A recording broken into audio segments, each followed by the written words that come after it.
Okay, back to the orange bastard, who I really do. I try to stay away from talking about him.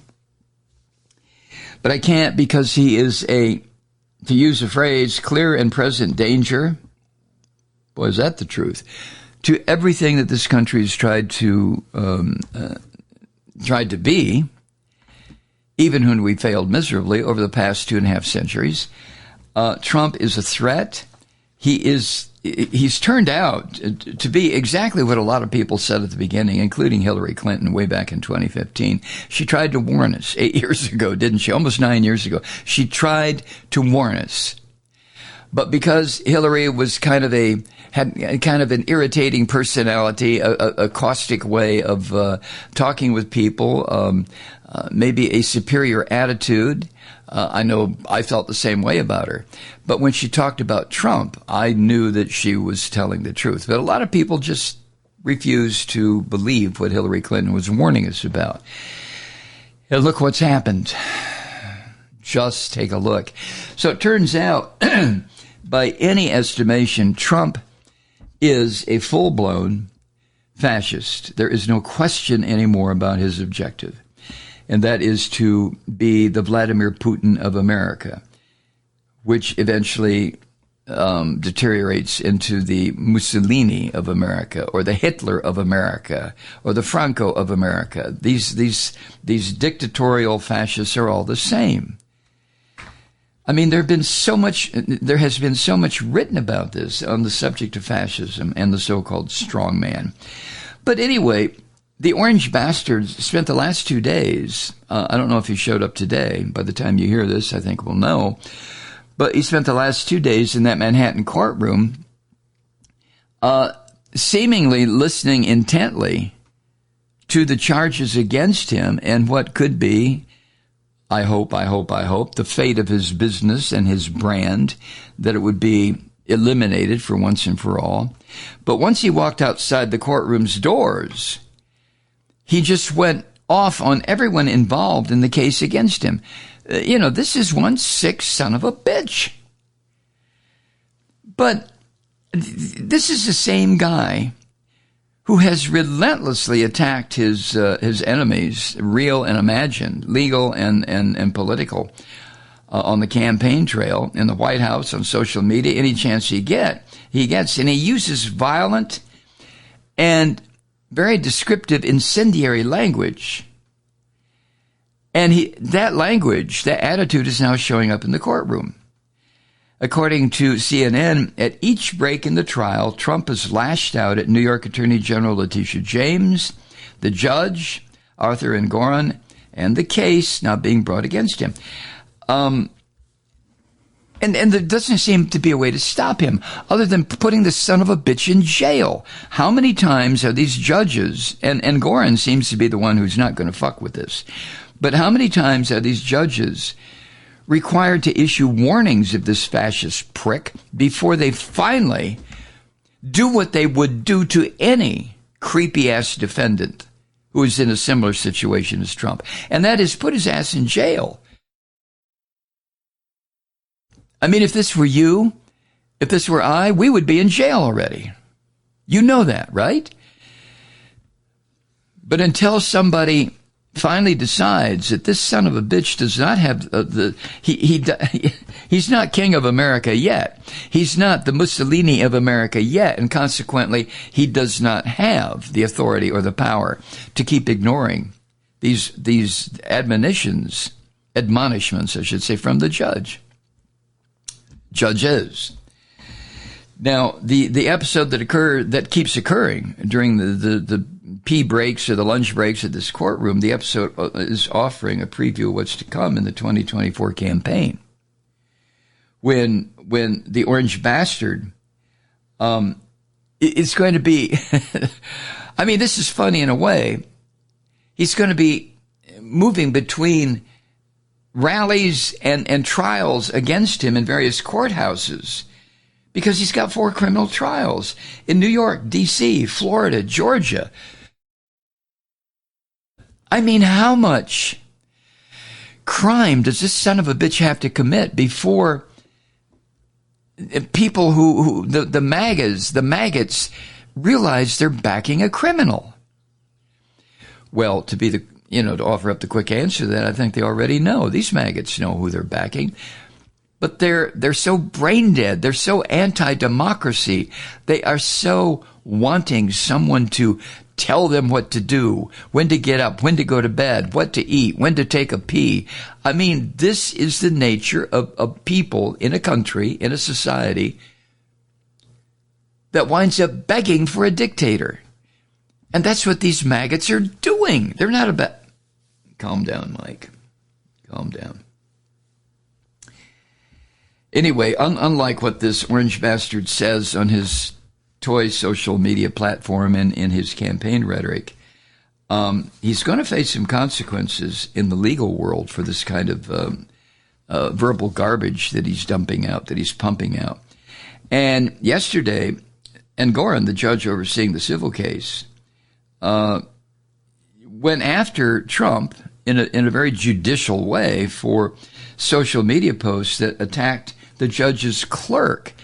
And Trump is saying that the clerk and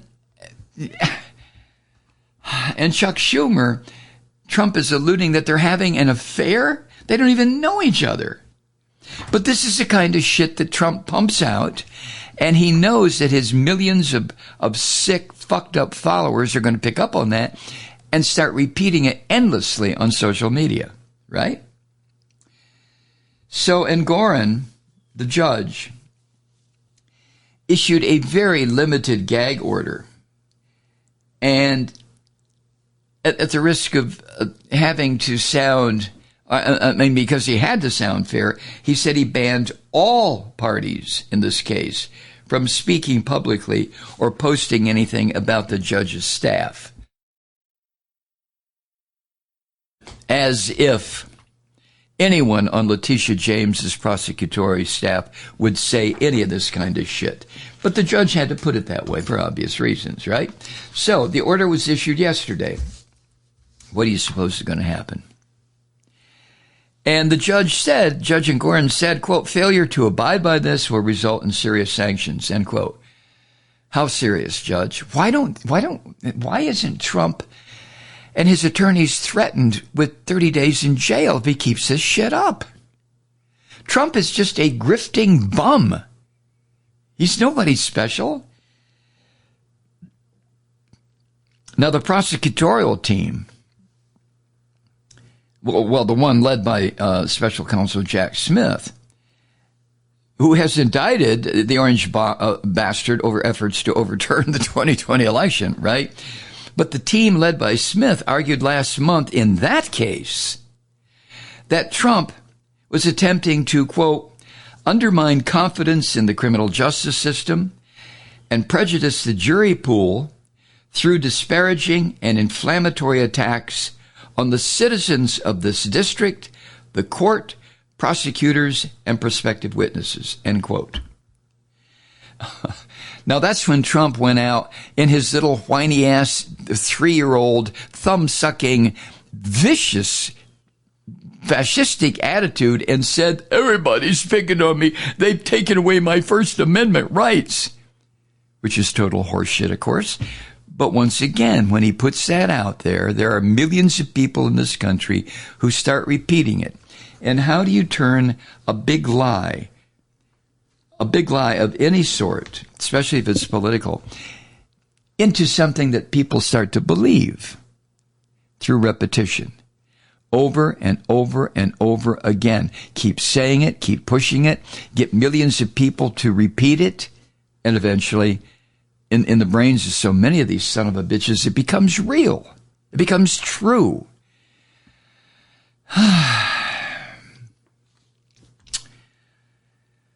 Now, the court appearances so far this week, as CNN reports, are underscoring the reality that what this orange bastard says, his rhetoric, is going to be the same, whether he's outside a courthouse during a break or he's on a stage at one of his Hitler-like campaign rallies. Yesterday when he came out, he stopped repeatedly at a television camera. And he said that people, quote, ought to go after this attorney general. He's referring to Letitia James. And he's called her, she's a Democrat and a black woman, he's called her a racist. He accused Judge Engoron of being a rogue judge. And he said that he should be disbarred. And he attacked the judge's clerk as a disgrace even before that social media post he put out about her. I mean, this is like, I don't know, this is like Trump is a runaway train and the engineer is dead and the train is carrying 1 million pounds of dynamite and it's heading for the heart of a city someplace and there's no way to stop it.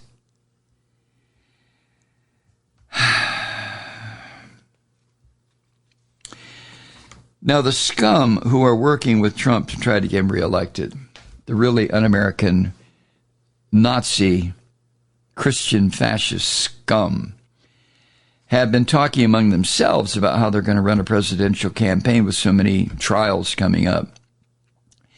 And the scum inside his campaign have often marveled and celebrated the media coverage that Trump's indictments and arraignments have gotten.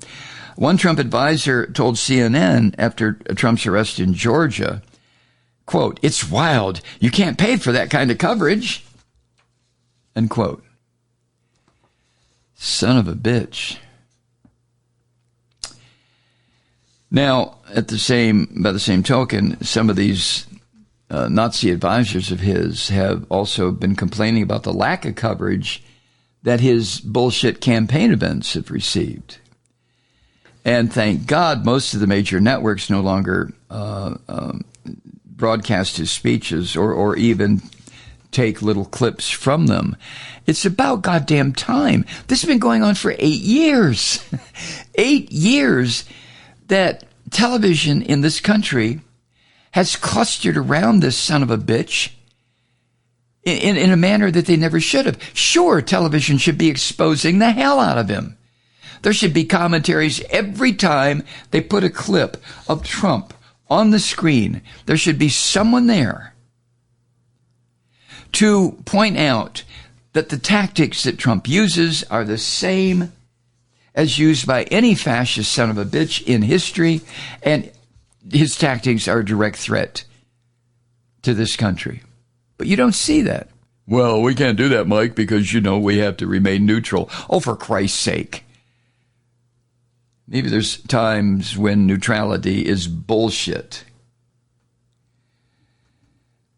And Trump just continues to escalate his attacks on people that he doesn't like as he gets ready for all his criminal trials next year. For instance, he attacked, retiring Joint Chief of Staff General Mark Milley, said he should be charged with treason. Then he said he should be executed. I mean, at the end of yesterday's court hearing, the judge held a closed-door session with some of these attorneys. And he didn't issue a blanket gag order, but he had some kind of a conversation with these people. And then when Trump left the courthouse, you can consider this ominous if you want to, but Trump's last words on television were, "I'll be back tomorrow."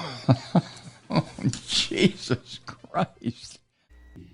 Hi, Truth Seekers. Mike Malloy here. The Progressive Voices Network brings you commercial-free commentary from today's leading progressive radio hosts and pundits, like me, Mike Malloy, 24 hours a day. I'm not your typical old guy from the 80s or the 90s talk radio host, and Progressive Voices is not your typical talk radio network. It's a listener-supported nonprofit with no corporate control whatsoever over our broadcast. So hosts like me, Mike Malloy, are free to rant and scream and carry on about whatever we like. We're often controversial, but we're never boring. Weeknights, 9 p.m. in the East, 6 p.m. in the West on the Progressive Voices Network. Always progressive, always on. I'm Mike Malloy. Keep it lit.